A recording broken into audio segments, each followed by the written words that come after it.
Hello, and welcome to my laboratory. Here we have the finest collection of high-end instruments used in dissecting invertebrates, particularly the squid and crab. There are shrimps here too, but never mind that. First, we begin with the squid. An invertebrate from the class Cephalopoda, it possesses a pair of eyes, as we see here, as well as 8 arms. These arms are used by the squid to hold and control their prey once in their grasp. Getting up close and personal here, we can see that each arm is covered with 2 lines of suckers on one side. They also possess long tentacles used to grab their prey to pass along to their arms and mouth to devour. Good luck getting out of those, Nemo! Here we see the beak and mouth of the squid. The beak of the squid is used to slice through the spinal column and shred the flesh and guts of the poor soul unlucky enough to become its next meal, and then promptly swallowed by the mouth. How nice! Next, we have the siphon. The siphon has multiple functions, such as locomotion, respiration, and waste excretion. Hey, that rhymed. There are also these 2 flappy things called fins. Now, we will begin by desecrating the carcass of this poor dead squid. First, we'll turn this around and make an incision across the mantle. I totally know what I'm doing, by the way. I've definitely done this before.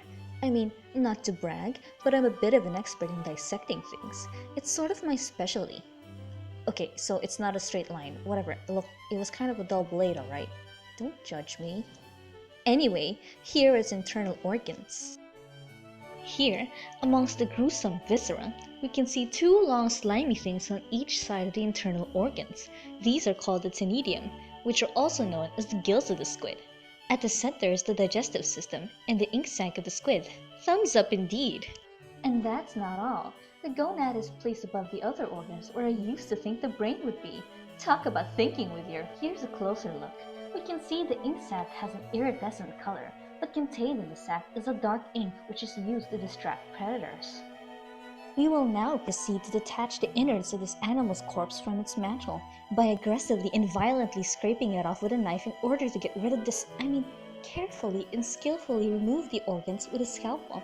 This instrument requires quite a lot of dexterity, precision, and above all, patience in order to wield it. One must be very precise in order to successfully— Okay, who am I kidding? I'm just gonna cut this out. Just get off. Why are you like this? Can't you just— Are you serious right now? Just how many sticky things are you stuck to? Okay, I'm getting the scissors. God, just let go. Just— Oh my God, what am I doing? What am I doing? After removing the guts of the squid from the mantle, we can see the chitinous pen, also known as the gladius, supporting it. This is what gives the squid its rigidity, which prevents it from becoming all flappy.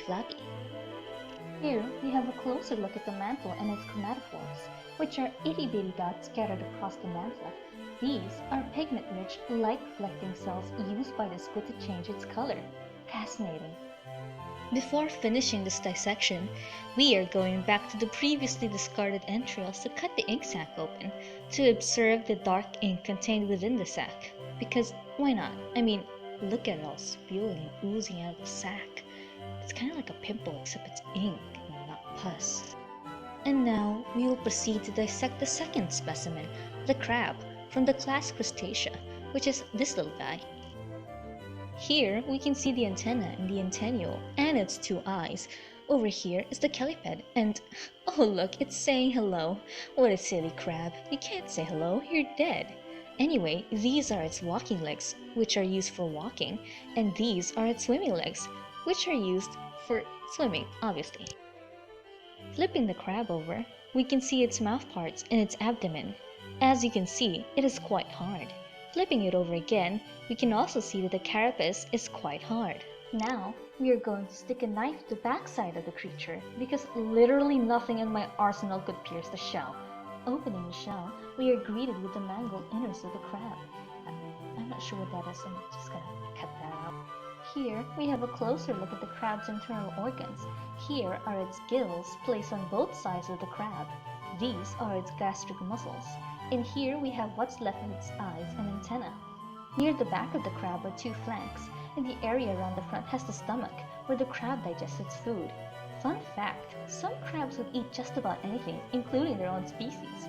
Okay, I don't really see how that's a fun fact, but if you're someone who's into cannibalism, then I guess it's cool. And that concludes our adventure into the wonderful world of dissection. I hope you enjoyed watching this video, because I definitely didn't. Goodbye!